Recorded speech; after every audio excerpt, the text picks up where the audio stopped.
Hi, it's Drebs here, and I just want to share a quick story with you that I think you find useful. A while back, we were approached by a search firm owner who's based in the UK, and he came to us because he was doing about 500,000 sterling a year, but he wanted more. He wanted to grow. He felt like he could be doing about 700, and he wanted to get to that level, and he wasn't sure how or what he needed to do to sort of bring more clients into his business, right? So we sort of sat down, brainstormed some ideas that he could try in order to get more clients. And one of the things that we came up with was email marketing, right? Because he had a fairly targeted niche. He was really well known within his sector. And because he was well known over the years, he sort of built up this fairly large database of prospects in his market. So a list about, I think about 2,000 plus people, all of whom were decision makers in his target audience. So again, and he wasn't sending them any emails at all, right? So emails, one of the ideas that we came up with. And after some initial pushback, he agreed that he'd give it a try, right? He'd try sending emails to these people because, again, as we explained to him, there's no point having a big database of emails if you're not going to send them any emails, right? So he agreed to test it. So he went away, and because he's never sent email before, he had no sort of email broadcast software. So he went away and I think he got MailChimp, which is one of the big sort of email broadcast tools that you can use. But he went away, got MailChimp, uploaded his sort of list of contacts.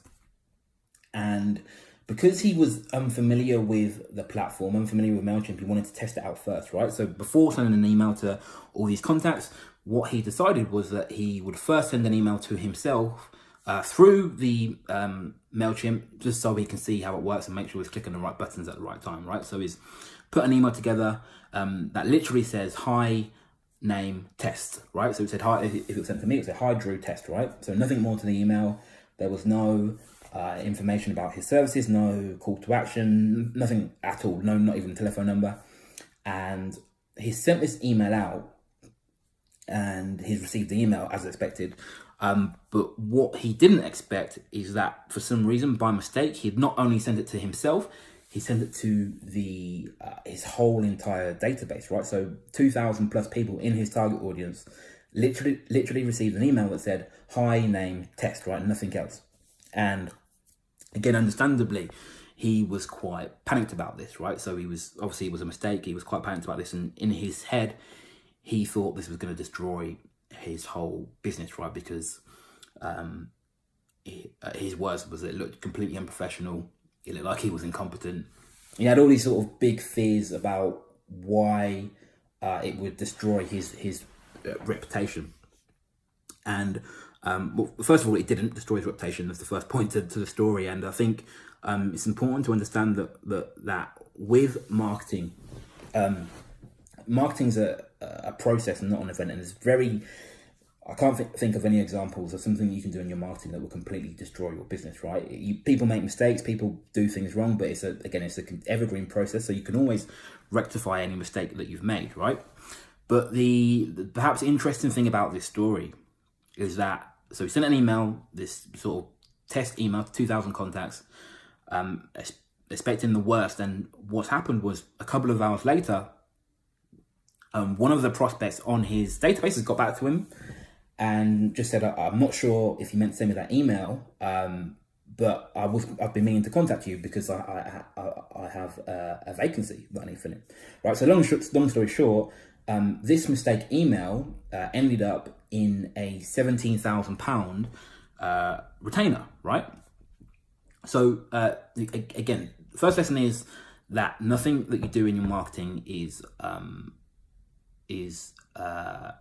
any mistake you make in your marketing can always be rectified. The second thing is that if he hadn't sent this email out, this mistake email, that person never would have, or probably never would have came back to him and handed him the 17k retainer, right? So again, I'm not for a second suggesting that if you send that exact email out, you get the same response. But to me, that illustrates the point that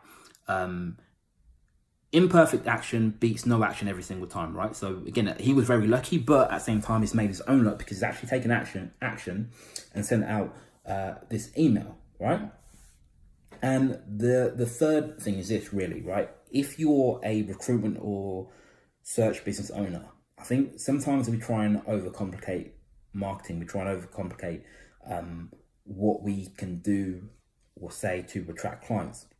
And I think in a lot of other industries, it can be more complex and more complicated. But for us, all we really need to think about is, all we need to make sure that we do is that we need to make sure that we are the first person that our ideal prospects think of when they're ready to buy. And it's not even if, it's a when, because we are lucky enough that there will always be a demand for the service that we offer. There will always, our ideal clients will always have a demand for what we do. And what I mean by that is,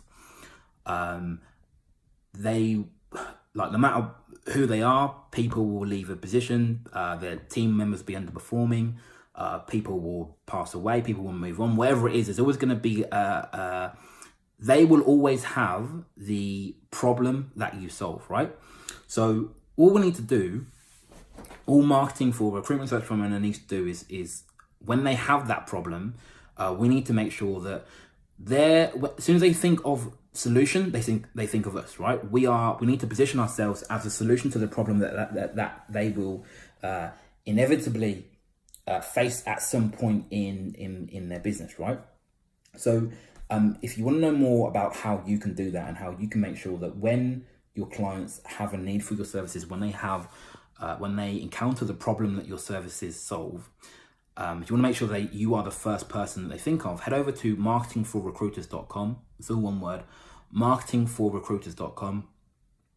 There's a free video on there that will show you how to make sure you're the first person you can think of. So have a look at that, and hopefully I will speak with you soon. So that's marketingforrecruiters.com, and I'll see you on the other side.